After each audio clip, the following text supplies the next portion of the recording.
بەڵێ بەناوی خۆی بەخشندە و میهرەبان. سڵاوتان لێبێت خۆشەویستان. نازانم ئەگەر گوێتان لە من بێت لە ئێستاە.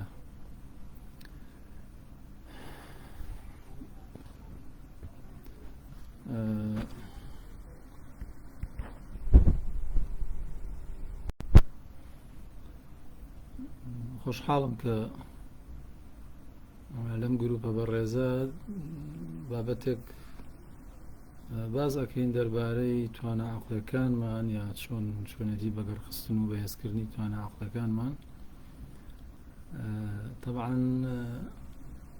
ڕاستەکەی ئەم بابەتێکی گرنگە و جێگەی بەحس و خواسێکی زۆرە. من لێرە هەندێک بابەتێک ینی هەندێک بابەتی ئەساسی ئەگەر بتوانم یا هەندێک تەقسیمات لێرە پێشکەشی بەڕێستان بکەم خراپ نییە،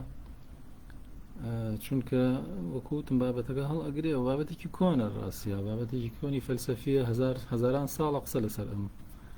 مۆزوعە کرێت کە مۆزوعی عەقڵانیەتە بەگشتی عەقڵ و عەقڵانیەت و توانە عەقڵیەکانی ئینسان و ئەم جۆرە شتانە.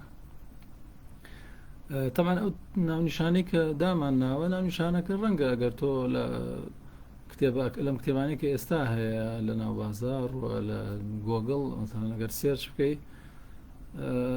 ینی وەڵامی زۆریە بابەتی زۆرە دێتە بەدەست کە ئەو بابەتانە پەیوەندی هەیە بەوەی کە پێوترێ گەشە پێداری مرۆیی. وەڵامی سادەن زۆرتر، ینی بۆ معنایی کە یەکسەر مەسەڵەن دەڕێ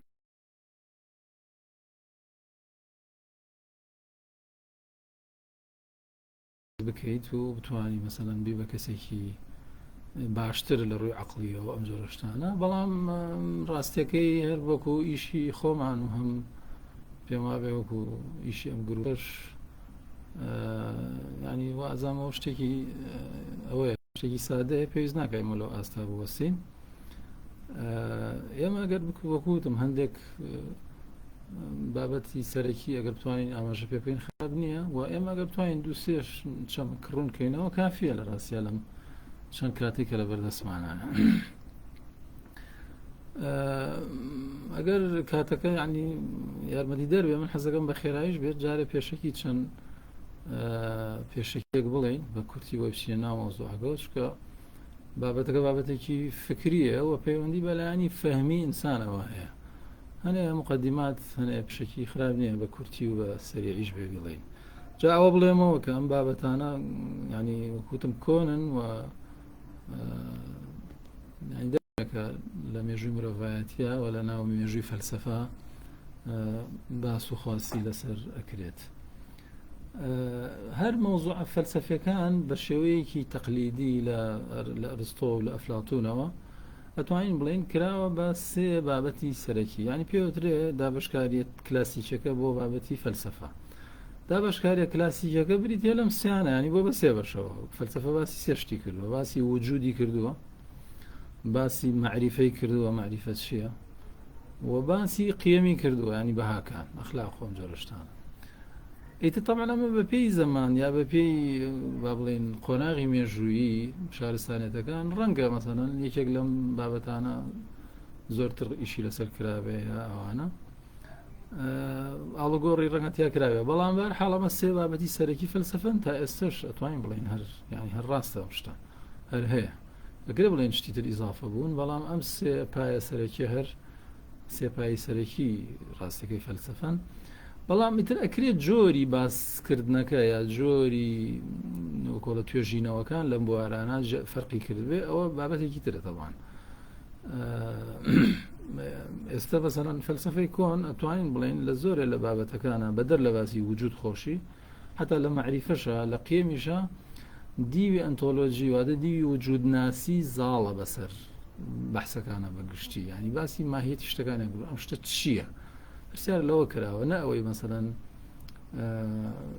ئەم بابەتە ئێمە لە چوارچەوەی زمانە چۆن لی تێگەین لەناو کۆمەڵگا کاریگەریەکەی چییە، ئەوەی کە ئێستا مەسەڵەن لە فەلسەفەی تازە بە جۆری تر قسەی لەسەر ئەکرێت. جا لەبەرەوەی کاتەکە کەمە ناوەسم بەسەری ئەو سێ مۆزوعی ئەساسی بوون. ئەگەر ئەو سێ مۆزوعەمان بیر نەچێ یەک ستێپ بینە خواردتر وتمان باسی وجود بووە لە فەلسفەی کۆنا سێ مۆزۆی ئەساسی باسی وجود باسی معریفە باسی قیەم وەرگرە واز لە دوانەکەی تر بێنە قیەم بێنە بزانە قیەم کراوە بە چەند بەشەوە ئەمیش قسەیەکی وەکو هەموو جارەوەتر قسەیەکی کلاسیک یا قسەیەکی وەکۆڵە گرنگی ئەفلاتون ماوە لەم بوارە کە ئەڵێ ئینسان لە بواری قیامەتەوە قیەمیش لەسەر ئەمە ساساوە بەهەکان لەسەر ئەمە ساس کراوە ئەویش بە سێ بەشەوە ئەڵێ ئینسان بە دوای سێشتەوە یعنی مەطلوبی ئینسان خواستی ئینسان بۆ سێشتە لە دنیا لە ژیانە و ئەمە وەکوتم قسەی ئەفلاتونە کۆنا قسەیە بەڵام تا ئێستا ڕەونەقی ماوە تەنانەت هەم لە فەلسفە و هەم لە دەروون ناسیشە یەکی گیان بریتە لە حەق یعنی ئینسان بە دوای حەقەوەیە ئەوی تر بریتە لە خەیر واتە بە دوای چاکەوەیە یەکی تر لەو شتانەی کە مەطلوبی ئینسانە بریتە لە جەمال واتە جوانی حەق وتراوە ینی ئەساسی حەق بریتە لە عەقڵ ینی ئینسان بە عەقڵ ئەتوانێت حقیقت دەرکە یا باسی حەق بکا بە کورتی خۆ بەشتی تەواوان باسی ناکە خەیر لە چیا دەرکەوتووە یا لە چیا دەرەکەوێت لە عەمەلا دەرەکەوێت چکە خەیر ئەوەیە کە بکەمەکەیە ینی کردارە بە هەر حاڵ جەمالیش بریتە لە چێژ لە لەزەت لە ئەو بڵێن چێژبەرەی کە دەرونی ئینسانیا لە جەستەی ئینسانە هەیە بە جۆرە لە جۆرەکان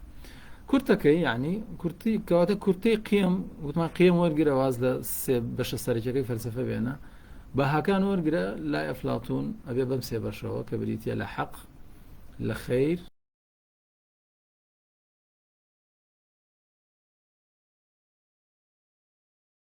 هزاران ساڵ یا 2000 ساڵ زیاتری بەسەر تێپەڕیوە بەڵام تا ئێستش هەر دیراسی لەسەر ئەکرێەوە شەرحەکرێ و ینی ڕەونەقی خۆی هەر لە دەست نەداوە بە جۆرە لە جۆرەکان سەرڕای ئەوەی مەسەلەن ڕەخنە هەیە لەسەر ئەوەی کە جەمال چیە و خێر چیە و ڕەنگام دوانە هەر یەکشتنەوەوانە بەڵام بەرحاڵ ینی ئەمە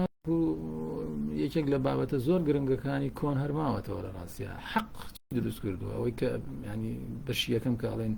یەکێک لە داخوازەکانی ئینسان بریتە لە ڕاستی لە حەقیقەت زانستێکی دروست کردو لە درێژای مێژووە لانیگەم بە ناوی زانستی لۆجیک یا فەلسفەش بەگشتی بەڵام لۆجیک زۆرتر ینی حساب بکرێ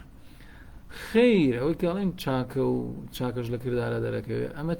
چ زانستێکی بەرهەمهێناوە ئەمە زانستی ئەخلاقی بەرهەمهێناوە ئیتر سیاسەت و ئەمانش هەموو چێتە ئێوەڵەوان جەمالشی بەرهەمێناوە هونەری بەرهەمێناوە ئیتر خۆی بە خۆیەتی جوانی مامەڵی لەگەڵ علمی جەمالە علمی جەمالیش هەموو هونەرەکان لەخۆ ئەگرێت یعنی وەگوتم ئەکرێ ئینسان ئەمە هەر لە سەرخۆشی ئێستا کۆڵە تاقیکاتەوە سەیرێکی خۆی بکە هەستەکەی ینی ئەم قسە تا ڕادەیەکی زۆریش ئەکرێ بڵێم ئەم سێشتە هەربوونیان هەیە لە ذاتی هەرێکێک لە ئێمان لەگەڵ ئەو هەموو گۆڕانکارانەش کە ڕوویا و ئەو ئاڵۆزیەش کە تووشی مرۆڤایەتی بۆ لە ئێستاە بۆیە لە ڕاستیان ئینسان حقائق ڕاستیەکان دەرک بکە ئەگەر لە هەر ئاستێکی نزمی شابێیانی ئینسان چکە عەقڵی هەیە لە ئاستێکا پێویستی بە حقیقەت هەیە پێویستی بە فکر و بەڕوانین و بە دەرک هەیە بە کورتی و هەروەها ینی عمومەن مرۆڤەکان هەرچەند خراپیش بن هەر گوڵی خێر لای ئەوان شتێکە ینی چاکە بوونی هەیە ئەگەر بە کزیش بێ هەر بوونی هەیە ینی مەگەری تریکی هەر نەخۆش بێ و تەواوەتی ئەوە جایە یعنی لە ڕووی کرداریەوە مرۆڤ ئەوە لە خۆیان هەست پێکات کە سەیری خۆی بکە هەستەکە ئەمە بەشێکە لە چیان و لە وجودیەوە لە ڕووی ئەوەی کەوتمان جوانی و جەمالیش لە ڕاستیە دیارە ینی ئینسان مرۆڤ حەزی لە بەشتی جوان ئەکرێتەوە بەشتی ناشرین بێزارە بێ ینی و وەکۆڵێ زەوقی تێگەچێ کەواتە یاوە ڕوون و ئاشکرایە لە ڕاستیە ئەکرێ بڵێن شتی تریش هەیە ئەمانە مقدماتن لە ڕاستیە من دوایی تر هەندێک قسە ئەەکەین کە پێویستمان پێیەتی و ئیشمان بەهین هەیە بە ئەسڵی بابەتەکە هەیە کە لایەنی عەقڵی لە ئینسانە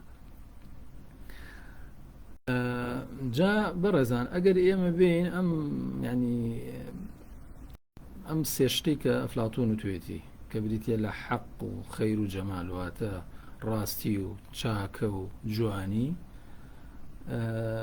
وتم کە سێ زانستی دروست کردو سێ نەک سێ زانست ئەسڵان سێ کایی دروست کردو چکە سێ زانست نییە بە معنایە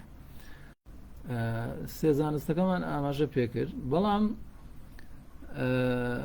لێرە شتێک کە گرنگە ئەوش ئەوەیە کە ئێمە ئاماژەی پێ بکەین بابەتێکە کە تەمان بابەتی دوور و درێژە زۆر زۆر بە کورتی من ئەمێ لەسەری بڕۆم لە نێوان ئەم حقوق لە معریفیانەی کە دروست بوون ئەکرێ بڵین يعني ئەوەی کە لەسەر ئەمسی ئەساس دروست بوون هەندێک لە حەق لە معریفیەکان واتە هەندێک لەو کایە زانستیانی کە لەسەر ئەساسی ئەمسێ خواستە ئینسان دروست بوون معریفەیەکن وەکۆڵێ حقیقەتیان ئەوێ لەبەر خاتری حقیقەت خۆی لەبەر شتێکی ترنا واتە زانستێک دروست بووە لەسەر ئەساسی حقیقەت تەڵەبی کە لە ئینسانە هەیە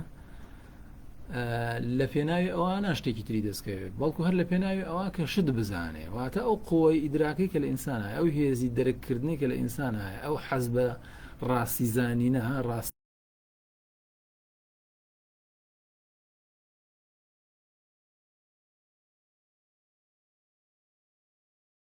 ینی بانگەشەی ئەوشی کردبێ ئەم زانستانە ویستوانە هەر دەرکی حقائق ینی ئەوەی کە لە دنیا چی ئەگوزارێت جیهان چییە مەسەڵەن شتەکان چین تا هەرەوەندە بەبێ ئەوەی لە بەرامبەریا یا لە تەنیشتی ئەوە بیانەوە شتێک بگۆڕن یا شتێکیان دەستکەوێ یا دەستکاری شتێ بکەن نا هەر ئەوەی کە مەسەڵەن بمانەوە بزانین خۆر چییە بۆ نمونە شکڵی زەوی چۆنە تا هەرەوەندە لەوە زیاترە ئەمە تقریبا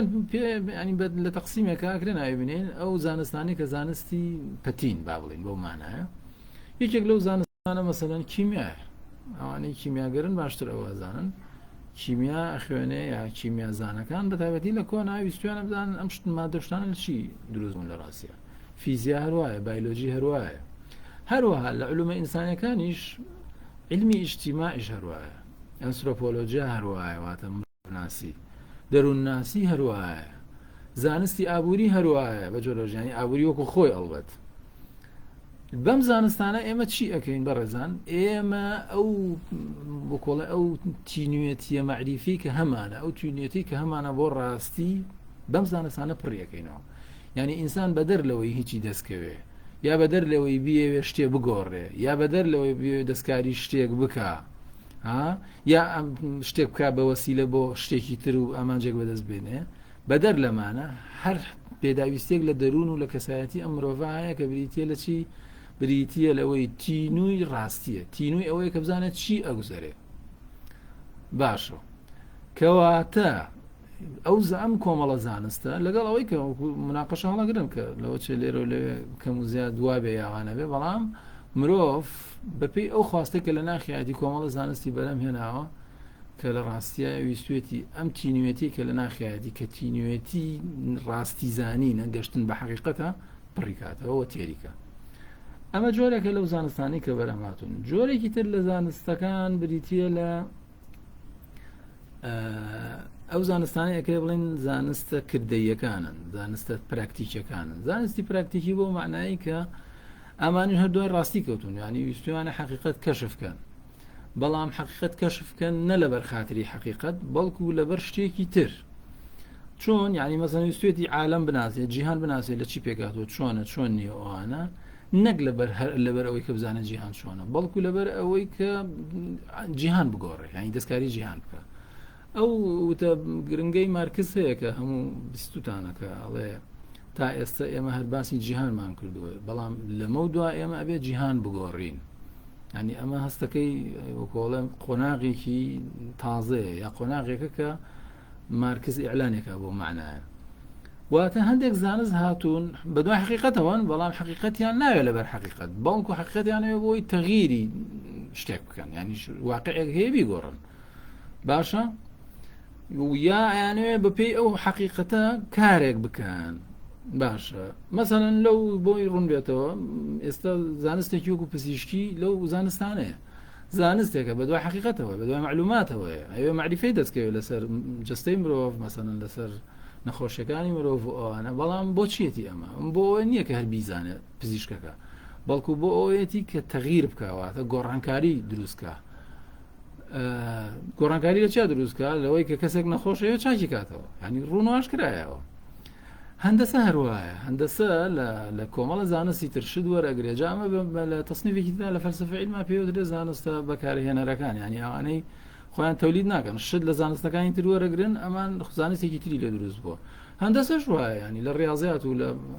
فیزیا و لە هەندێک زانستی ترشد وەرەگرێ بۆچی بۆ ئەوی تەغیر بکە، بینا دروستکات، جادە لێ ئەمانە گۆڕانکاریە ئیشە باشە.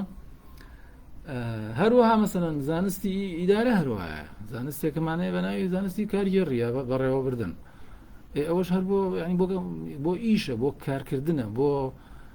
لێدانی ڕێگەیە وەکوڵە لە ژیانە، بۆ ئەوەیە کە تۆ تەغیر بکەیت، گۆڕانکاری دروستکەی. زانستی ئەخلاق ڕوونترینە، ینی لە ڕووی فەلسەفی و زۆرەمە ماسەکرێت. ئەخلاق بۆ ئەوەیە کە تۆ کارێ بکەی، خۆ ئەخلاق بۆ ئەوە نیە بگەی بە حەقیقەت بەمانایەوە. لە ئەخلاقە باسی چیەکەین؟ باسی ئەوەکەین چی چاکە چی خراپە، ینی بە کورتی ئەگەر کورتی کەینەوە ئەم جۆرە لە زانست باسی چاکە و خراپەیە، چی بکرێ و چی نەکرێ. جۆرێکی تر لە زانستەکان لەسەر تەقسیمەکەی ئەفلااتون کە پێشتر وتمان ئەوەیە کە پەیوەندی بە جەمال و جوانیەوەیە کە ئەوان هونەرەکانی دروست کرد و هونەرە جوانەکان و چی پڕەکاتەوە ئەو بەشە لە ناخی ئینسان پڕەکاتەوە کە بریتە لە جوانی ویستی، ینی ئینسان بە دوای جوانیەوەیە بە دوای ناشیرینی و پیسیەوە نیە بە کورتەکەی.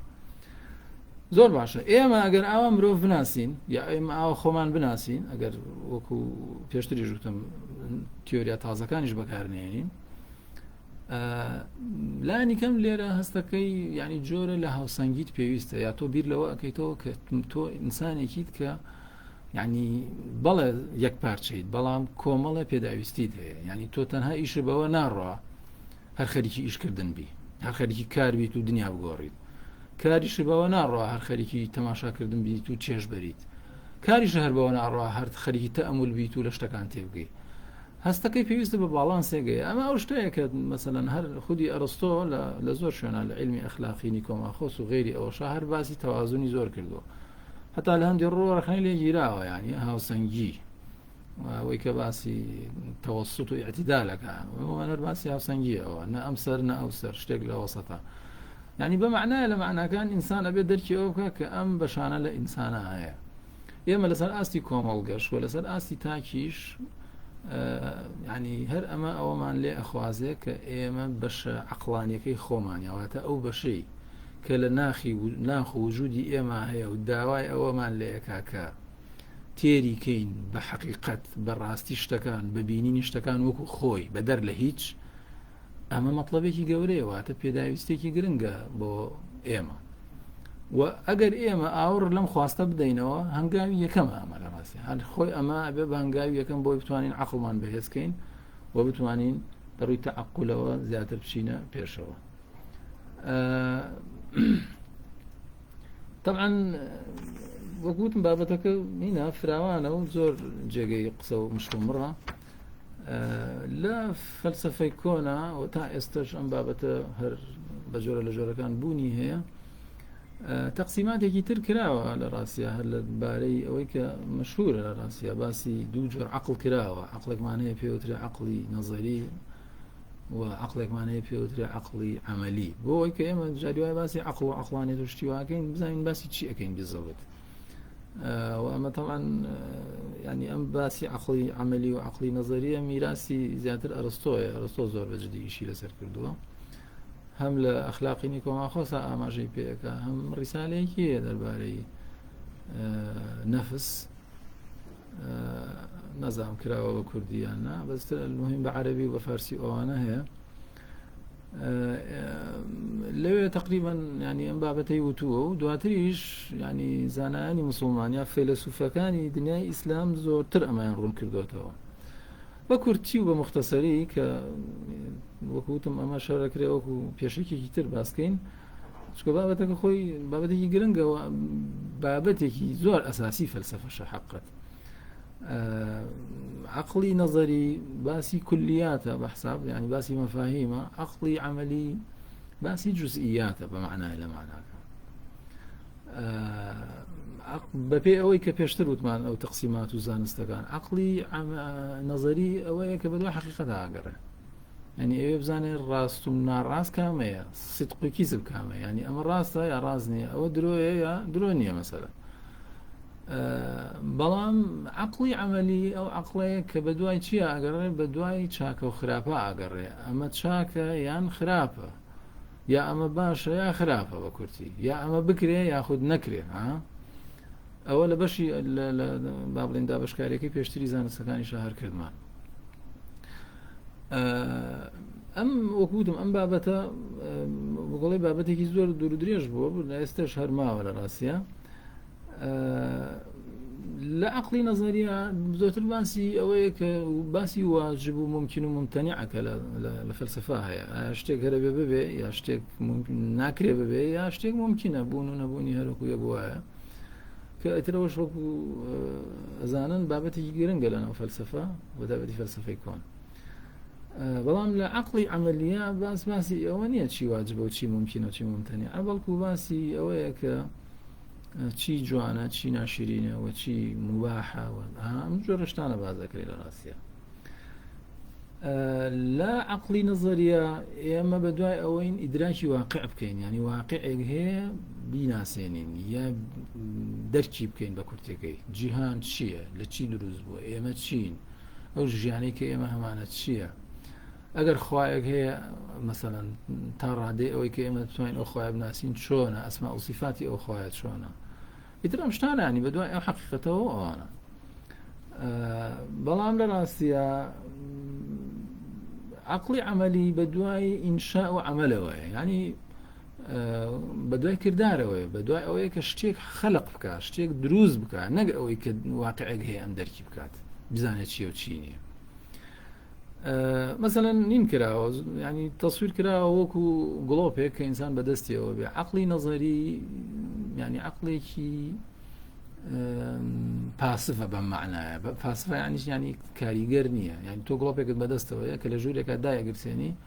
ڕۆڵی ئەو گڵۆپە هەر ئەوەیە کە ژوورەکە ڕووناکە کاتوی تۆ شتەکان ئەبینی تاویتە دەستکاری هیچ ناکەیت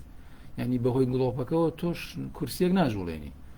یا مەسەڵەن پەنجەرەیە ناشکێنی هیچ هەر گڵۆپەیە کە دایەگرسێنی تو تەنها شتەکان شەفافەکەوە شتەکان ڕوونەکاتەوە بۆ تۆ بیبینی توتەوە عەقڵی نەزەری بەمە ناسێنراوە کە بم معنایە ینی پاسفە بەم معنایە ئەڵبەت نەک بە تەواوی معناکان یعنی کاریگەر نییە بەو شێوەیە کە بتوانێت شتێک بگۆڕێت شتێک دەستکاری بکە لە جیهان بەڵکو ئاوێنەیە کە بە کورتی ینی تەشبیه ئاوێنەیان کردو ئاوێنەیەکە کە جیهان ئەداتەوە بۆ تۆ ئەیخاتە عەقڵی تۆڵێ ئەمە جیهانە ئەمە ئەو شتەیە کە تۆ توێ بیناسی بەڵام عەقڵی عەمەلی وانە عەقڵی عەمەلی ئێوێ شتێک دروست بکات لە ئەستی زمانە ئەگەر ئەمە ڕوونکەینەوە ینی لەوە سادەتر بێ هەر لە زمانی عەرەبی و لە غێری زمانەکانی عەرەبی و زمانەکانی تریشان هەیە ئێمە شتێکمانەیە پێوترێ خەبەر شتێکمانەیە پێوترێ ئینشا خەبەر چییە خەبەر ئەوەیە کە تو خەبەر لە شتێکە دەی ئەڵێ مەسەلەن ناپلیۆن ساڵی ئەوەنە مرد یا ساڵی ئەوەنە هات میسری داگیر کرد ئەمە خەبەرێکە لە وەڵامی ئەم قسە تۆ ئەتوانی بڵێ ڕاستە ئەم قسەیە یا ئەم قسەیە درۆیە وانە بەس تۆ ناتوانانی لە وەڵامی ئەم قساکە ئەڵە ناپلیۆن میسری داگیر کرد یا ئەمە ناپلیۆن ئەوەنە ساڵی ئەوەنە مرد بڵێ ئەمە چاکە یا خراپە پەیوەندی نییە بە چاکە خراپەوە تۆ کابرا خەبەر ئەدا لە شتێک معلومەیەکە ئەم معلومە یا ڕاستە یا ڕاست نییە یا مەسەڵەن ئەڵێ مەسەڵەن هەسارەکانی ئاسمان لە حەوت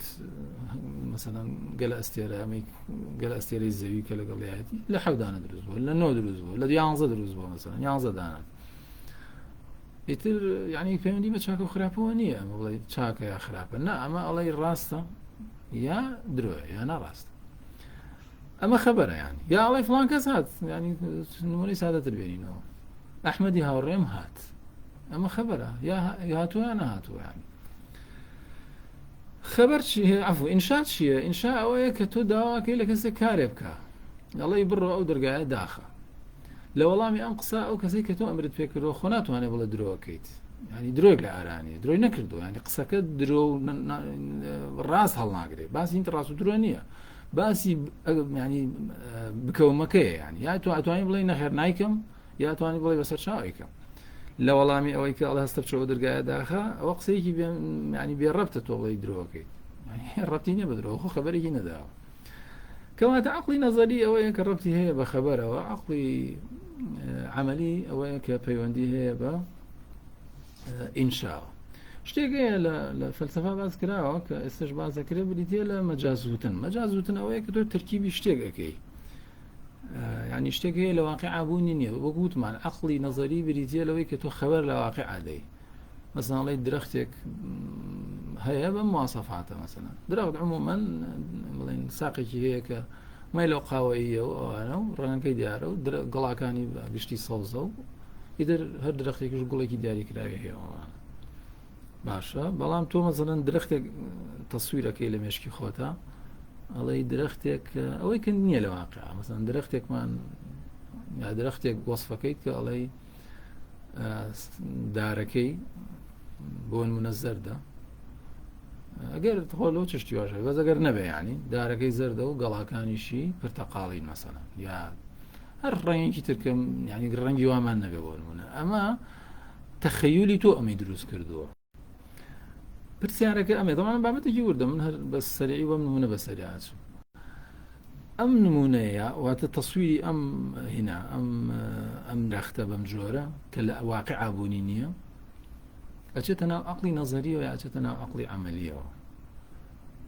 ظاهیرەن ناچێتە ناو عقلی نەزەریەوە بۆ چونکە خەبەردار نییە لە واقع، چونکە لە واقع وامان نییە. ئەمە پێ بدرێ مەجازوتن. مەجازوتن یعنی تۆ خۆ شتێک ئینشا کردووە لە ڕاستیە. بەڵێ ظاهیرەکەی خەبەرێکی تایە، بەڵام لە ڕاستیە تۆ شتێکە دروست کردو، تەرکیبی شتێکە لە مێشکی خۆت هەیە. ئێوەش هەرچێتە ناو عقلی عەمەلی، ینی سیدق و کیزب هەڵناگرێ، هەر ئەوەیە کە ڕەبتی ینی خۆت دروست کردووە. المهم بابەتێکی وەکو وتمان تۆزە ئەو کێشە ئەم بابەتە ئەوەی کە ئەگەر من زۆر سەرتان نەیەشێنم لە ڕاستیە، ینی ئێمە ئەگەر هەندێک حەقل باسکەم کە ڕەبتی هەبووە بە ئەوەی کە ئینسان لە ڕووی نەزەریەوە چۆن بتوانێت عقلی خۆی نەک عقلی خۆی بەهێزکە، ینی ئەوەی ئەو با بڵێن ئەو لقانەی ئەو لە قەزانستیانی کە ئیدعای ئەوواکەن کە ئێمە ئەمانەوێت جیهان بە ئینسان بناسیێنین، واتە لە مەیدانی عقلی نەزەریە کاریان کردووە. تقریبا ئەگەر ینی حەسری تەواو نەبێ، بەڵام بەگشتی توانین بڵێن پێنج زانستی گەورە ئەم ئیدعایی کردووە بۆ مرۆڤ ئەکرێ لێرەوە ینی عقلی نەزەری خۆی پەرە پێ بدە. یەکێک لەو زانستانە بریتێ لە زانستە ئەزمونیە سروشتیەکان وەکو فیزیک شیما ئەمانە، وەروها زانستە مرۆیەکان کە ئاماژەم پێکرد وەکو زانستی دەروونناسی و ئیجتیماع و ئەنتروپۆلۆژیا ئەم شتانە. ئەمە ینی زانستە ئەزمونیەکان یەکێکە لەو حەقلانەی کە ئیدعای ئەوەکە کە من جیهان ئەناسێنم وەکو خۆی. مرۆڤ چییە، طەبیعەت چییە، هەور چییە، باران چییە، خاک چییە، ئەمانە و تەواوەتر بەبێ ئەوەی من بڵێم وا بکە وامەکە. یەکێکی تر لەو حەقلانەی کە ئەڵێ من عقلی نەزەری یعنی لە بواری عقلی نەزەری و تیۆریا کارەکەم واتە حقیقەت ئەناسێنم وەکو خۆی واقع ئەناسێنم بریتێ لە فەلسەفە. فەلسەفە بە درێژایی مێژوو ئەمە ئیدعای بوو، ئەمە ئیشی بووە. ئیتر ئەکرێ خەڵک ڕخنەی لێ بگرێ من تۆ بڵێن دەخۆوانی شتی سیر و سەمەرەش لە فەلسەفا هەیە تەواوە، بەڵام ئیتر عمومەن فەلسەفە ئیشی ئەوە بووە. تاریخ یەکێکی ترە لەو با بڵێن لقانەی کە لەم بوارە ئەوش ئەچێتە ئێرەوە کە ینی مرۆڤمان پێ ناسن. تاریخ بەڕاستی مهمە، هەل لە تێگەشتنیش تاریخ مهمە. ئەگەر کات بێ ئاماژەی بۆ ئەگەم کە ئێمە بۆ ئەوەی بتوانین فەهممان کە فەهم و عەقڵ زۆر لە یەک نزیکن، جاری وایە خەریکە بڵێن هەر ئەبن بە یەک شت، ئەبێ ئێمە ئەگەر بمانەوێت لە شت تێبگەین ئەبێ تاریخی تێگەشتن بزانین، ینی بزانین تێگەشتنەکان چۆنە، چونکە باعث هەر بیڵم ینی ئەمە هەندێک گەنج و خەڵک و هەتا ڕۆشنبیرانیش ئەبینین قسەی سەیر و سەمەرە ئەبیستین جاری وە هەتا لە کتێبیش ئاڵێ من لە ماڵەوە دانیشتووە بە تەنیا و خۆی و کتێبێک و ئیتر ئێوێ لێرەوە بڵێ من تێگەشتنی من ئەمەیە. طبعاً تەئەموول شتێکی باشە، بەڵام تێگەشتن ئاها بەرهەم نایێت، ینی بەتابەت ئەگەر تۆ بتوێ بۆ نمونە لەسەر مرۆڤایەتی قسە بکەی، لەسەر دەقێک قسە بکەی، وەکوتم ئەم شتە مێژوویە، ینی ئەبێ مێژووی تێگەشتن بزانین، مێژووی عەقڵ بزانین، بزانین خەڵک چی کردووە، ینی خۆ تۆ لە خۆتەوە ینی لەگی کوردەواری لە خۆرەگیرفانی خۆتەوە ناتوانانی شت دەربێنی لە ڕاستیە. ینی ئەمە یاری ئاسن نییە تۆ بچیت مەسەڵەن لە ژوورەوە بۆ خۆت بەتەنیا یاری ئاسن کە عەزەڵاتە بەهێزکەی، عەقلیش ئاوا بڵێ من وا بەهێزەکەم، نا بەو جۆرە نابێت. ئەمە نەوعێکی ترە. یەکێکی تر لەو حەقلانە بریتی بۆ لە عیرفان بەدەر لە دین یانی کە چونکە باسی ئەوە بووە ژەر باسی توێتی مەسەڵەن ئێمە هەنێک کەشف و شهودمان هەیە و مەسەڵەن خەبەردان لە خوا و لە ماوەڕای تەبیعەت و ئەم جۆرە شتانە ئیتر عمومەن باسی کەشف عیرفانیە لێرە کە ئیتر لە ڕاستەیە ڕاست نییە ئەوە بابەتێکی ترە بەڵام عمومەن عیرفانیش دەچێتە ئەم حەقلەوە یعنی ئەم بوارەوە عەقڵی نەزەری یەکێکی تر لەوانە بێتە لە دین ینی دینیش هاتووە بۆ ئەوەی کە بڵێ من هەندێک حەقایقتان پێڵم بەڵێ لە دینە شتی تریش هەیە لە ڕاستیە ئیلزامات هەیە و واجباتیش هەیە بەڵام بەشێکی باشی دینیش بریتی بووە لە جیهان ناسی بریتە لە مرۆڤ ناسی جیهانبینی بە کورتی و جیهانبینی کە مەسەن سەیری ئاینی ئیسلام بکە بینیت بەشێکی زۆری قورئان باسی جیهانبینی و ناسینی ئینسانە بەخوا شتانە ینی ڕوونانی بەشە زۆرەکەی قورئان توانین بڵێن ینی بەم بارا کەوتووە هەرچەند لە ئەرزی واقعا خەڵک بەباری نوێژ و ڕۆژوا کەوتووە بابەتێکی ترە بەڵام ڕاستەکەی ئەوەیە کە ینی بەشێکی زۆر لە دین بەمباری جیهان ناسی و کۆڵێ واقع ناسیا کەوتووە دەست ڕەنگە ئێمە پێویست سوودمان لێ نەبینی بەحسەکە لەوە ئەچێت زۆر درێژ نەکەمەوە من باشە ینی فەقرەی سەرەکی ئەگەر باسێکی فەلسەفە بکەم بۆ پەیوەندی ئەوە لەگەڵ عەقڵە وەکو وتم ئێمە ناکرێ باسی ئەوە پێم بڵێن چۆن عەقڵ بەهێزکەین تەمان کات بۆ خۆت دانێ بیر لە شت بکەرەوە نازانم تەئەمول بکە فڵان بکە شەم شتانە ینی کرێ ئینسان هەر بەبێ خوێندنەوەش خۆی تەرکیز لەسەر ئەم شتانە بکاتەوە بەڵام ینی ئینسانێک بۆی بتوانێت لایانی عەقڵی خۆی بەهێز بکات بەوە ئەبێ کە خەریکی ئەو بوارانە بێ کە باسی عەقڵی ئینسانەکە قسەکە بە کورتی ئەوەیە ینی تۆ بۆ ئەوەی مەسەڵەن لە ڕووی جەستەییەوە بەهێز بیت ئەبێ خەریکی ئەو شتانە بیت کە پەیوەندی هەیە بە لایانی جەستەوە ئیتر لە خۆراکەوە بیگرە تا پزیشک تا مەسەڵەن وەرزش تا ئەم جۆرە شتانە اختصاسیان ینی سەرۆکاریان هەیە لەگەڵ جەستە زۆر باشە بۆ ئەوەی ئینسان لایانی عەقڵی ئەو ینی دابەشکارە سەرەتایەکەی ئەفلااتۆن زۆر بەلاوە گرنگە بۆی ئێمە ئەو بەشە سەرەکی خۆمانمان بیر نەچێتەوە چکە جاری وای ئینسان نەک جاری وایە زۆر کات بیرێچێتەوە ئێمە بیرمان نەچێتەوە ینی ئەگەر ئاگامان لێ نەبێت کە بەشێک هەیە لە ناخمانە حەزی لە حەقیقەت ویستیە یا هەیە بەڵام کز بووە ینی زۆر لەشتی لە ئاستی زۆر سادا خۆی بینێتەوە ئەگەر توی ئەمە خزمەت بکەی بەڕاستی ئەبێ بڕۆی بزانی مەسەڵەن لەکوێ ئەم شتانە باس کراوە ینی فەلسەفە لەکوێ عەفو لایانی عەقڵی لەکوێ باس کراوە یەک لەو وارانە بەدەر لە دین و عیرفان ئەوانە لە ڕاستیە بریتە لە فەلسەفە ینی تۆ ئەگەرەتەوێت تەعەقل بکەی واتە بیرکەیتەوە ئەبێ بڕۆی بزانی خەڵک چۆن بیری کردوێتەوە خەڵک چۆن بیری کردوێتەوە بیرکردنەوەی قوڵ لەکوێ بینیتەوە لە فەلسەفە بینیتەوە یعنی لێرە من بە سادەیی ئەوە بڵێم کە خەڵک بەوە هەڵە خەڵەتێ بەدابەتی خەڵکی ئەم ڕۆژگارەی خۆشمان کە ئینسانی مۆدێرن ئینسانێکی مەغرورە خۆی زۆر بەشتە زانێ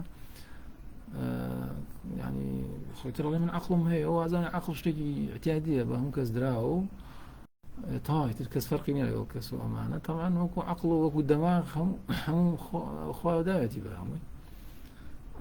بەڵام ئەو دەماغە ئەگەر نەیجوڵێنی هیچ ینی هەروکو خوێنەواری وایە ینی بۆ کەسێ بێ بە پزیشک بۆ کەسێکیش مەسەڵەن هیچ خوێنەوارێکی پێ ناخوێنرێ بۆ کەسێ بێ بە فەیلسوفێکی گەورە و لە هەموو شتێ ئەگەر هەموو شتە خوێنێتەوە کەسێکیش ناتوانێت دوو دێر خوێنێتەوە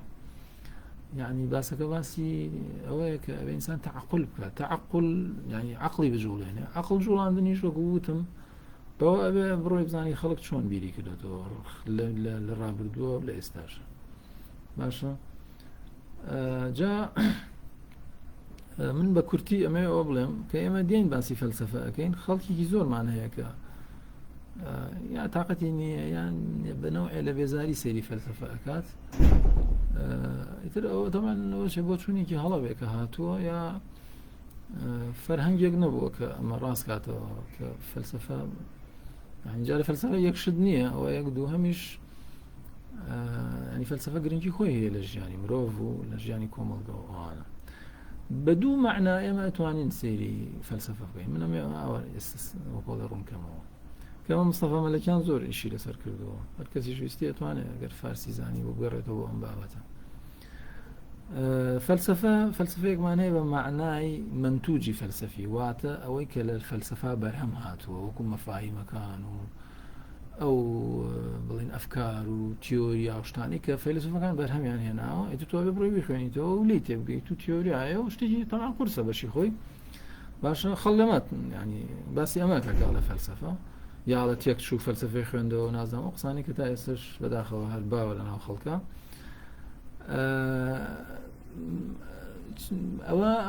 ئەمە جۆرەکە لە فەلسفەواتە فەلسفە بریتێت لە کتێبەکانی فەلسفە تیۆریاکانی فەلسفە مەفاهیم و چەمکەکانی ناو کتێبە فەلسفیەکان ئەمە فەلسفەیە بەمانای باش فەلسفە بە معنایەکی تر هەڵ ئەگرێ ئەوش بریتە لە ڕێگەی فەلسفیانەی بیرکردنەوەی ئینسان ینی ئینسان بەدەر لەوەی کە لە ناو کتێبەکانە چی هەیە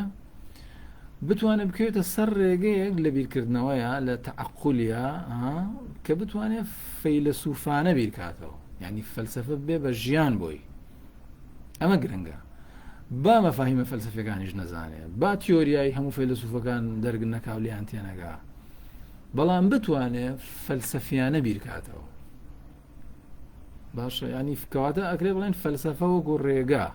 وەکو ڕێگایە کە ئینسان هەڵی بژێرێ لە ژیانە کە بیرکردنەوەی فەلسفیانە بێ بەڵام ئەوی تریان ئەوەی یەکەم کەوتمان ئەوەیە کە تۆ تێبگەی لە چی تێبگەی لە فەلسفە وەکو ئەوەی کە هەیە وەکو تیۆریەکان و کتێبەکان و فەیلسوفەکان و ئەم جۆرەشتانە کەواتە بە پێی ئەوەی کە مەلەکیانیش باسێکە و ئێمە قەناعەتمان پێیەتی ئەوەیە کە ئەم بەشی دووهەمە گرنگە یعنی ئینسان مەرج نییە هەموو کتێبێکی فەلسەفی بخوێنێتەوە یا کتێب فەلسەفیەکان زۆر بخوێنێتەوە یا تیۆریەکان زۆر بزانێت نا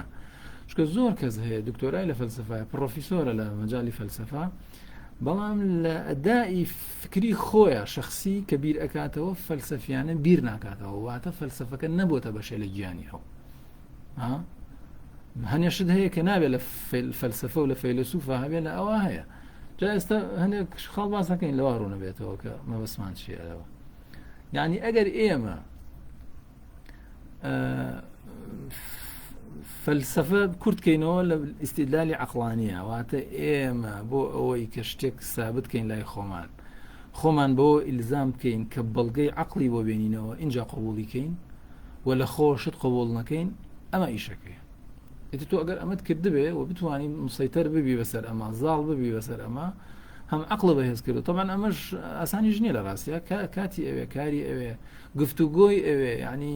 فەزایەکی ئەوێ لەگەڵ دۆست و برادەر و مەسەڵەن فەرهەنگێک کە تۆ تیا ئەژیت تا بتوانی ئیستیدلال تێبگەی جارێت چۆن بەڵگە ئەهێنیتەوە ینی لەسەر ئەساسی بەڵگەکاری نەبێت تۆ هیچ وەرنەگریت یا ئیمانت بە شتێک نەبێ ئەگرێ لە بواری گومانە بمێنێتەوە تەبیعیە بەڵام ئەساسی ئەم بەش ینی ئەم ڕوانینە دووهەمە بۆ فەلسەفە بریتێ لە بەڵگەکاری ئیستیدلالی عەقڵانی ئێمە بتوانین ینی عەقڵ ئیستیدلالی عەقڵانی بکەین بە حەکەم اینجا شەد وەرگرین چونکە ئەبێ بزانین بەشێکی زۆر لە وجودی ئێمە لە وجودی کۆمەڵگەی ئێمە نەک ئێمە هەموو هەر مرۆڤایەتی هەمووی هەروایە بەشێکی زۆری ناعەقڵانیە ئێمە ناڵین طبعاً گەنجێک وا ینی بە غرورەوە سەری ئەم بابەتە نەکاڵ لە سەغیرە و کەبیرە بپرسێتەوە بڵێ من هەموو گیان مەکەم بە عەقڵ ناتوانیت شتیوال لەوە ناچێ ممکن بێ ئەگەر لە ساڵ 90 تا ئێستا ناعەقڵانیە هەوڵ بە ئەم لە ساڵ 90 ناعەقڵانیە بکەوێت لە ساڵ 80 ینی با لە ساڵ 20 عەقڵانی بێ کافیە تەسەورەکەم ینی حتا وتراوە عەقڵی ئینسان ینی شتە عەقڵانیەکانی ئینسان بەقەت کە لەسەری ئەوێ ئەگەر خۆشبەخت بێ ئەگەر خۆشبەخت بێ ئینسانی عاقڵ و ئەو کەسەی کە بە عەقڵانە بیرەکاتەوە ئەوەیە کە بڕیارە عەقڵانیەکانی ژیانی بیرکردنەوە عەقڵانی ڕاستەکانی ژیانی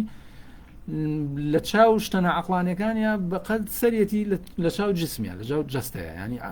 سەری ئینسان چەندێکە لە چاو جەستەیە کەمە ینی ڕوبعێکیش نابێت کەمترە لە ڕوبعیش ئەگەر ئینسان بتوانێت بەقەد کە لە سەری خۆی کە دەماغی تایە شتەکانی خۆی بتوانێت شتلانی کەم شتە ئەساسیەکانی لەسەر ئەساسی عەقڵانی و بەڵگەکاری عەقڵانی دابڕێژێ باشەوە ینی خێری خوایە بەڵام کێشەکە ئەوەی ئێمە بەشێکی زۆری وجودمان بیرکردنەوەمان مەزاجمان ڕێوڕەسممان وەرگیراوە ینی تۆ وەری ئەگریت واضح ینی خۆ نابێ ئینکاری بکەیت و ئەمە هەمووشی خراپ نییە چکە وەکو وتم ناکرێت هیچ فەیلسوفێ نەیتوانێ ئەمە بکات ناکرێت تۆ بڵێ من هەمووی وەکو شۆفڵ دەمە شۆفڵێکی لێ ئێمە هەموو یەکەم بەشتی عەقڵانی ئەوە زەحمەتە و هەر پێش ناکرێت عمری ئینسانیش ینی دەرفەتی ئەوە نادەفت فرای ئەوە بکەوی بەڵام هەوڵ بە مەساحی بیرکردنەوە عەقلانیەکان بازیادوێ ینی بەتایبەتی ئەو شتانی کە ئیلقاء بۆت بەبەتی بابەتە کۆمەڵایەتیەکان ئەوەی کە ئیملا ئەکرێ بەسەرمانە ئینسان بتوانێت پرسیاری لێ بکە بڵێ کاکە ئەمە کرێوانە بێ کەی وایە لەسەر چه ئەساسێ وایە اینجا ئەوەی کە ئەگەر وەکوتم ئێستا بە خێراییش بێت حەزەکەم باسییان کەم تۆ بتوانانی مطالبەی دلیل بکەی بەکوتی ئەگەر کەسێک شتێکی وت بەد نەوەکو کەسێکی مزعیت ینی لەسەر هەموو شتی سەغیرە و کەبیرەوەوانە بڵێ دلیل چێ بۆ ئەمە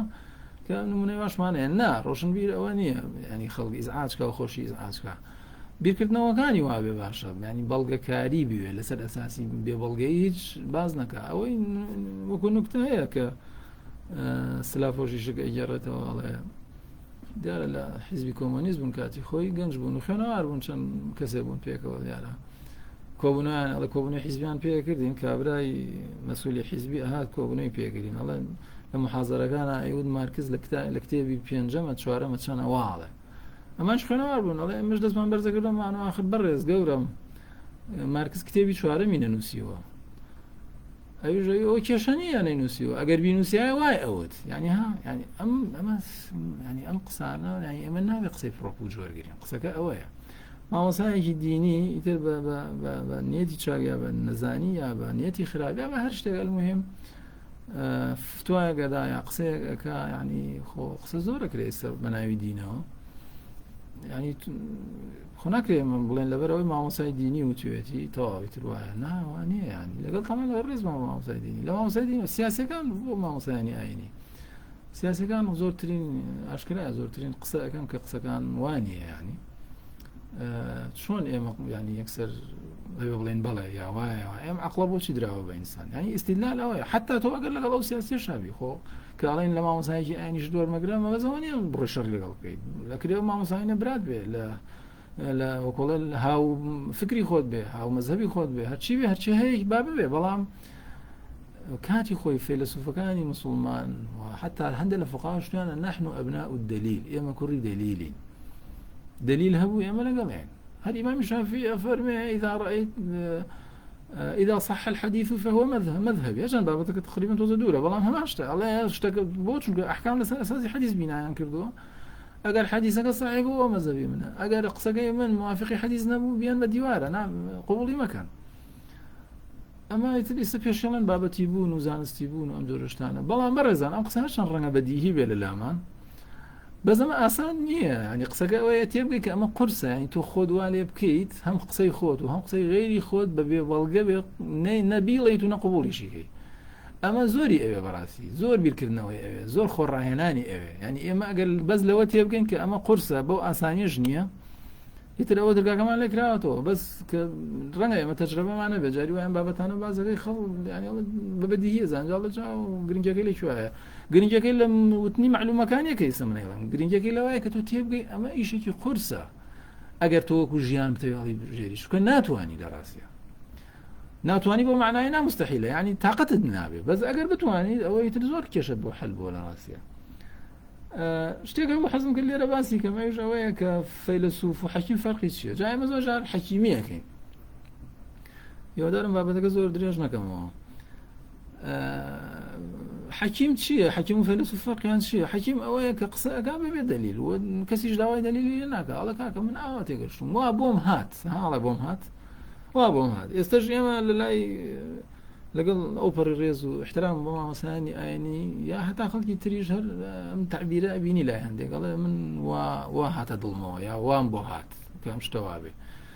ئیتر طبعا ئەمە لە شعر وتن و شتا طبیعیە بەڵام لە بابەتێکە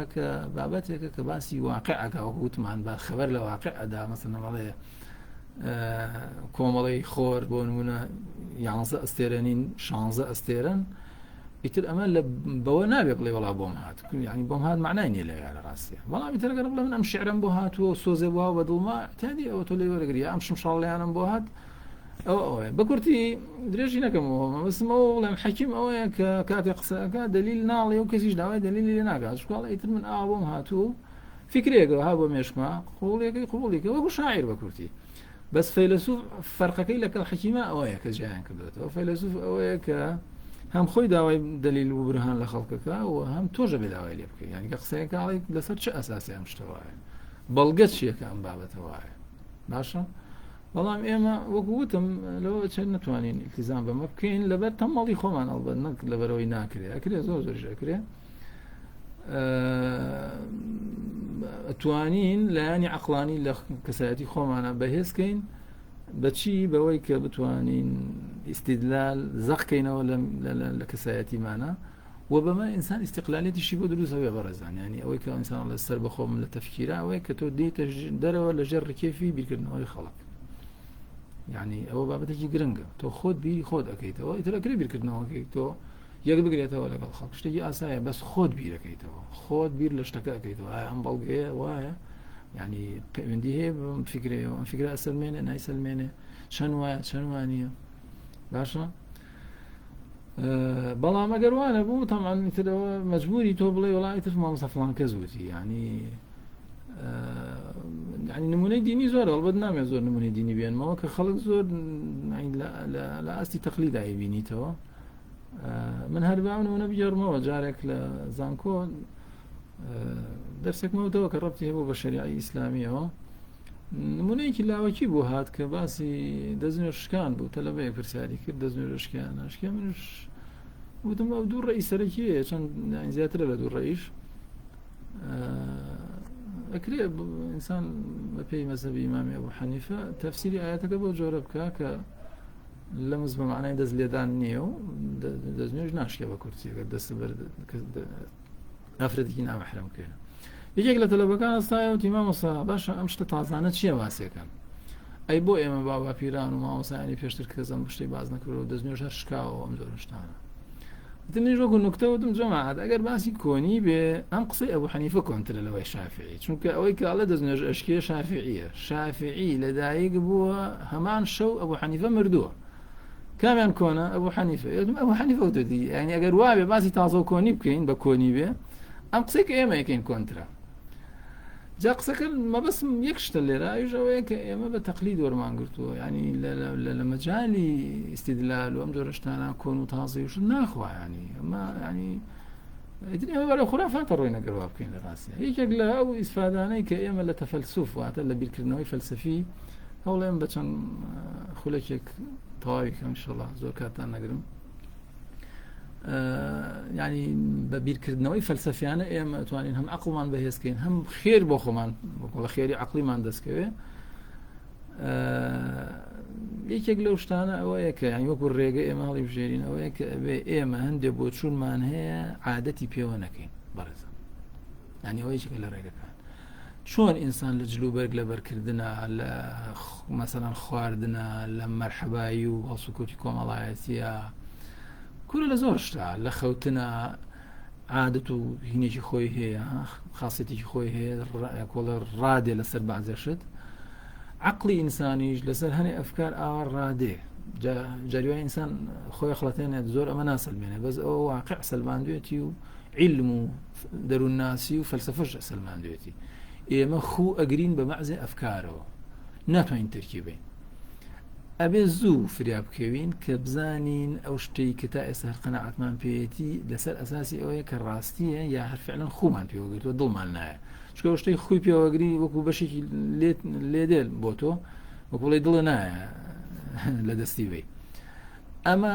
گرفت و ئافاتە هەم لە ڕووی دەروونناسیەوە ئافاتە هەم لە ڕووی عەقڵانی و فەلسەفیشەوە ئافاتە ئەبێ ئینسان لەم ڕۆ بێباک بێت جا ئەمە تۆزە ینی تەمرینی ڕۆحیشی ئەوێ لە ڕاستێت تەمرینی بۆ یەڵم بابەتی دەروونناسیش ینی بتوانی کام فکرەی لە لای تۆ عەزیز و خۆشەویستە و تا ئێستا باوەڕ پێی بووە هەر کات گەشتی تەقەناعەتی تەواو من طبعا لەو کەسانە نیم بڕوام وابێت ئینسان شتی خۆی بە هەرزان بفرۆشە ینی هەر فکرەیەک هەیە چەند ساڵە لەسەرێتی یەکسەر شتێکی تر لە دوورەوە بینی ئەم فڕەبەی نا ئەوە هەڵەیە ئەوە وەکو کەسێک وایە کە تاجرێکی فاشیل وایە ماڵێکی گران بەهای خۆی بە شتێکی هەرزان بفرۆشە نا ئەومان نەوتووە بەڵام دوای تەکیدکردنەوەی تەواو دوای ئەوەی هەموو توانای خۆت سەرفەکەی لەو لەسەر ئەو بابەتە کە تەکیدی تەواو بوویتەوە لەوەی کە ئەم بۆچوونەی تۆ کە چەند ساڵە لەسەریتی ڕاز نییە و بەستۆ پێی ڕاتویت و پێ دوتراوە وەرەگرتووە لەم لاولاوە یا بەغڵەت لی تێگەشتووی ئەوەنە جورئەتت هەبێ بتوانین تەرکیبی ئەمە بابەتێکی مهمە لە ڕاستیە من دیوی دەروونناسیشی تایە هەر بابەتەکە عەقڵانی نییە ئینسان ئەگەر بتوانێت ئەمە بکە ئەمە زۆر مهمە بۆ ژیانی ئینسان ئیتر وەکوتم فەلسەفە خوێندنوشت بەڵە گرنگە بەڵام وەکو وتیشم ئەیشیڵێمەوە خۆ خەڵکمانای پرۆفیسۆری فەلسەفەیە بەس هەنێ ئەفکار عادەتی پێگرە تەرکی نایێت با دنیا فەلسەفەی لە مێشکاوێت سوودی نییە ئەوە مهمە ئینسان ئەو جورئەتەی هەبێ ینی حەقیقەتی لە خۆی خۆشتر بێ مثلا من لەو کەسانی کە لە کوردەواری خۆمانە لەم تازانە کە ئەمەم تیا بینی و مامۆستا ناسری سوبحانیە بەڕەحمەت بێ پیاوێکی ئاینی گەورەی کوردستانی ڕۆژهەڵات پێوەی دیارە ینی متابعەیەکی تابان باشم کردووە من دەمێکشە متابعەکەم پێوەی دیارە هەر دلیلێکی دۆزی بێتەوە قەت ئامادە نەبووە ینی لەبەر ئەوەی ڕێیەکی پێشتری هەبووە ینی واز لەم دلیلە تازە بێنێ یەکسەر ینی بەبێ ئەم لەولا پێوەی دیارە حتا هەستەکەی ینی دلیل و حقیقەتی لە خۆی خۆشتر ویستوە لە گیانی خۆی خۆشتر ویست تا ئەوڕادێ جۆن ڕاوزێکێکە لەو کەسانە کە فەیلسوفێکی گەورەیە کە نمونایە ئێستا نامەوێت کاتەکە بکوژم ینی کتێبەکانی کە نووسیوەتی لەسەر عەدالەت بە تایبەتی کە مەشهورە بە فەیلسوفی عەدالەت کتێبی دواتر ڕەخنەی کتێبی پێشتری خۆیەتی هەموو کەس ئەم جورئەتەی نییە هەموو کەس ئەوە ئازانیە لە ڕاستیە ئەمە زۆر مهمە ئینسان لەمە تێبگە بزانێت کە تەبیعەت چۆن وەکووتمان لە ڕووی شتەکانی ترەوە خوو ئەگری بە بەعزێشتەوە لە ڕووی فکریشەوە هەروایە تۆ سەیری خەڵکەکەی ینی برادر و ڕەفیق خەڵکانی دەوروبەرت خۆی گرتەوە فکرەیەکەوە دوای 20 ساڵی بینیتەوە سێرەکەی نەفسی قسە ئەکاتەوە یعنی یا بە نەفسی بیرکردنەوەی ئەڵبەت ئەتیادی خۆوانە فکری ڕەنهەر نەگۆڕێ بەڵام ئەگەر ئەو شتەوانە بوو ئەگەر بۆ دەرکەوت ینی ئەبێ هەوڵ بێ بە کورتی لەمە ینی خۆت قوتارکەی ئەمە لە عیرفانی شاهەیە بەڕێزان ینی ئەوەی خەلع العادات یەکێکە لە سلوک یەکێکە لەوەی کە لە عیرفانی ئیسلامی باس کراوە ینی بتوانی واز لە عادات بێنیت جا ئەو باسی عاداتی ڕەنگە ئەخلاقی ئەمانە کراوە لێ بەڵام عاداتی عەقلیشمانە ینی بتوانی واز لە عادەتە عەقلەکانی خۆت بێنی تۆ نەمەتێکت هەیە لە بیرکردنەوە هەوڵ بە تێکی بشکێنە ئەو نەمەتە پێشەوەی قسە لەسەر خەڵک بکەی بزاناتوانی ئەو بکەی ئەگەر ئەمەت کرد دیترەوە بەڕاستی شۆڕشێکی گەورەیە بۆ خۆت خاڵی دووهەم چەند خاڵی باسەکەم زۆرن بە زۆر کاتان نەگرم لە ڕاستیە خاڵی دوم ئەوەیە کە ئەبێ فێری بیرکردنەوە ببی و کەشوهەوای بیرکردنەوەش بسازێنە ئەمە بابەتێکی مهمە بەڕێزان یعنی من جارێ لەگەڵ مامۆستای قسەم کرد ناڵم چ جۆرە مامۆستایە بوو ئیتر هەنە قسەمان کردەوە بۆ چوونە لە بۆ چوونی فڵان و فەکیرەشێکە تۆ باسێکەکەی وتی ناخۆ من کتێب ناخوێنمەوە ئەی تی من خۆم ئەچم بیر ئەەکەمەوە بابەتەکە دینی بوو سەیری قورئانەکەم و تەواو ئیتر ئیستنتاجی شتەکەم مامۆستا چۆن شتی وایە يعني معقول لي أما برياتو صيف أو فلان صيف خنداياتو لو ورقتها أم خياليك وكو بيش سرتا جر أما جاي كم كير كلا مش كي عندك ساي بيني على من خامة جنبيرة كم ويتر يعني بوت شيء قصي أما فيلسوف شتينا أما يعني خرافية كبكرتي يا أقرب لنا خوشيك عقلية لروي فلسفية والبت كتوشي عندك لروشن بير أبد شلون شتيوها يعني تو من خام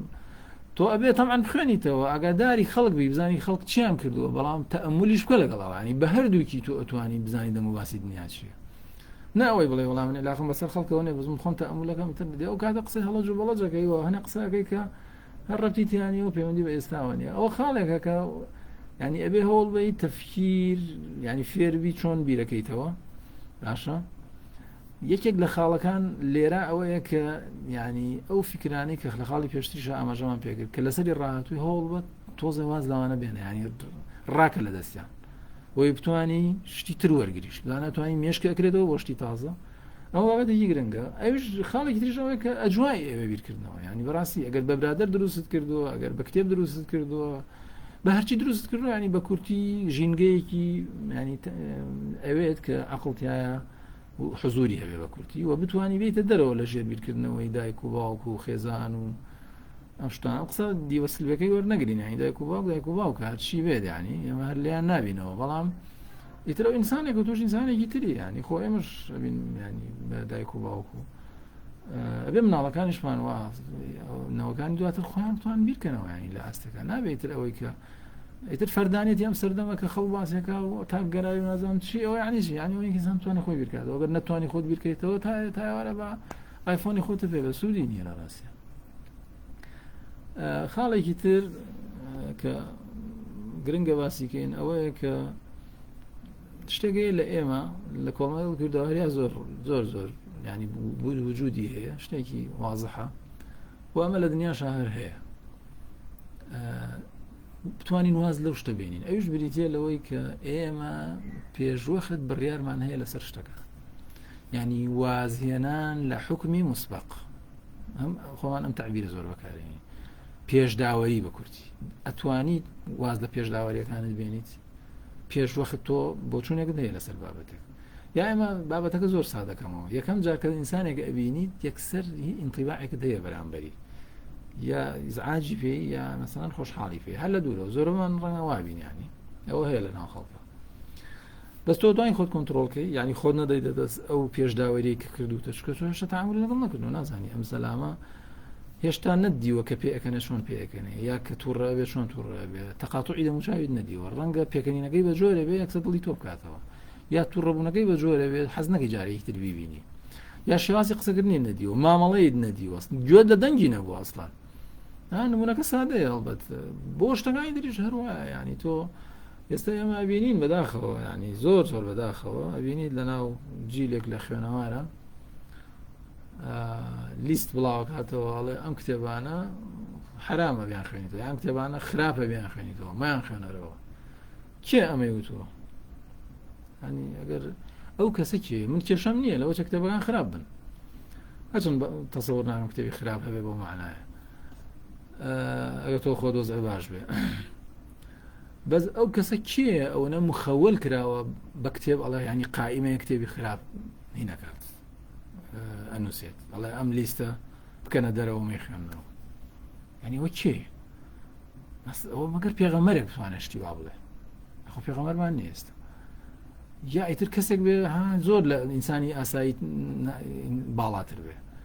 چه ئینسانێک هەر دائما ئەو پرسیار چه ئینسانێک ئەتوانێت ئەوە بڵێ من و تۆ بڵێ ئەم کتێبانە نابێ بخوێنرێنەوە هیچ ئینسانێک ینی چۆن من ڕێگە بەوە ئەدەم هیچ ئینسانی ئەو حکومە بەسەر من نابدا منش قبوڵیکەم بڵێم وەڵام مامۆستا فڵان کەس یا پرۆفیسۆر فڵان کەس ڕاستە ئەوە حکمی مسبقە تەمام ئەوە نیە ئەوترێ مەسەڵەن کابرای بتوانە فڵان کەس کافرە کوشتێتی بتوانە بۆ کوشتێتی کافرە بۆ کافرەتی نازان بتوانە کافرە ئەیتر ئەوە چی ینی ئەوە حکمی مسبقە ئەوەیە خاڵی ئەخیر کە ئەمانە شتی ئەخلاقیشن هەندێکیان وازهێنانە لە دەمارگیری لەڕاستیە وازهێنانە لە دەمارگیری و لە جموت واتە وەستان لەسەر ینی لەسەر بۆچوونێکی دیاری کراوە مەسەڵەن جموت چییە جموت ئەوەیە کە کابرا ئەڵێ با یەکسانە بە جیم باشە ئەمە قسەی منە وە مستەحیلە ئەم قسەی من غەڵەت بێ ئێمە ئینسانێکی جامێدا پێڵێن دۆگما بۆچی ینی تۆ چی تو قسەی تۆ چیە تا مەسەڵەن مستەحیل بێ غەڵەت بێ ئەگەر کەسێک وا بۆ ئەوە جامیدا ئەبێ هەوڵ بین دوور بین لەم بابەتە ینی تەواضوعی علمی زۆر زۆر مهمە باشە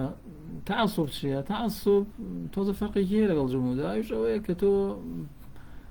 ینی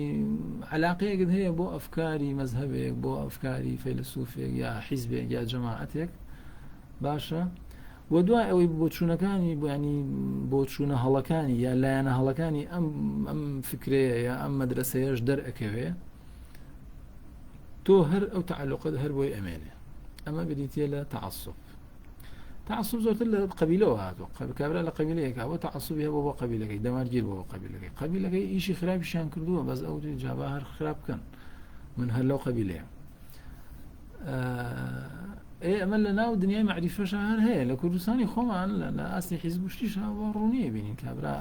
حیزبەکەی هەزار خراپەکە هەزار شتەکە وایە فعلا خۆ خەڵکی تریش بێ هەرێکە یعنی زۆر کەس ئاوا جوابێتەوە خۆی ئەخەڵەتێنێتەوە من خۆ خەڵەتاندنا يلا جا حزبێکی تریش بێ هەروواکە ئیتر جا بۆ من ئەم تعلقم بۆ بهێڵمەوە ئێت باشە تۆ پێش هەموو کەس خۆتە خەڵەتاندەوە بۆ پێش هەموو کەس تۆ خۆت بووی بە کەسێکی متعەسیب بووی بە دەمارگیر مەسەڵەن لە زۆرتر نمونە با بڵێن فکری کۆمۆنیستی و مارکسی هێنرێتەوە دوای ئەوەی کە هەندێک لە لایەنی بۆچوونەکان دەرکەوت کە لە ئاستی عالەم هەڵبەت خۆ ڕوون ئاشکرایە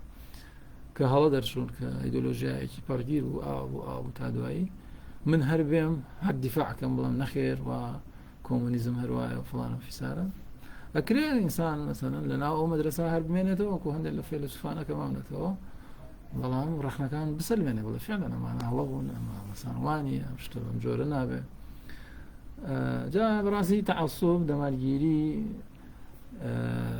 نەخۆشیەکی هەم عەقلیە و هەم ئەخلاقیشە لە هەمان کات. یعنی ئەو کەسێک کە دەمارگیر ئەبێ هەم عەقڵەن نەخۆشە هەم ئەخلاقەنیش نەخۆشە. و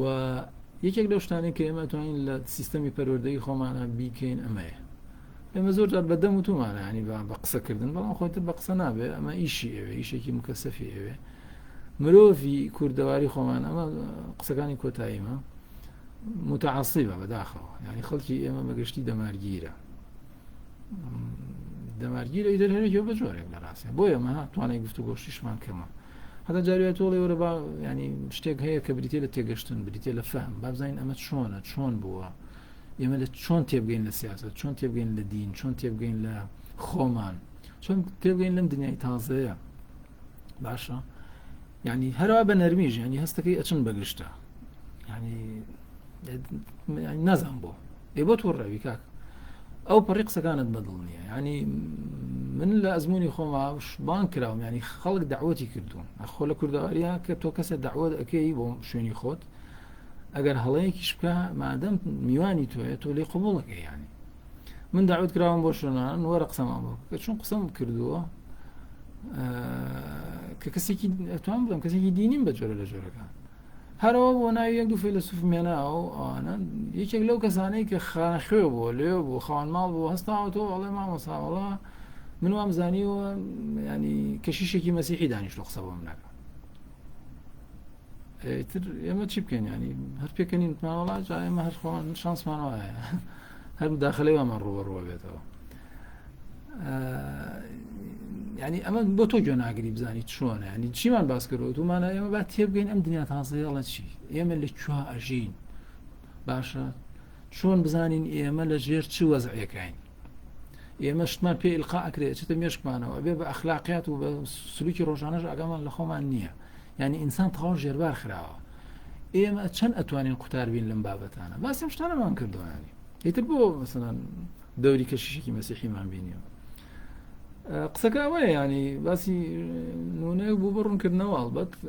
لە زۆر شوێنی تریژە معاناتە ئەبینین. ئێمە بە کورتی فەزایەکمانەوە بۆ بیرکردنەوە، بۆیە ئەم ئیشی ئەم گروپە جێی دەستخۆشیەوە من بەرز ئەی نرخێنم، هیوادارم بەردەوام بن و پێم وابێ منیش زیاد لە کاتی خۆی کاتەکەم درێژ کردەوە. سوپاس بۆ هەموو ئەوانەی کە لەگەڵمان بوون، سوپاس بۆ ناوەندی هزر، هیوادارم کاری باش بکەن، ئێمەش ئەوەی توانی بێتمان لە خزمەتتانە باسمان کرد، هەر کەم و کوڕێکیش هەبوو بێ بمان بورن و ئەکرێ دواتر بەنامەیە بە کۆمنتەکان وەڵامتان بینەوە. زۆر سوپاس، بەخواتان ئەسپێرم، خواتان لەگەڵ.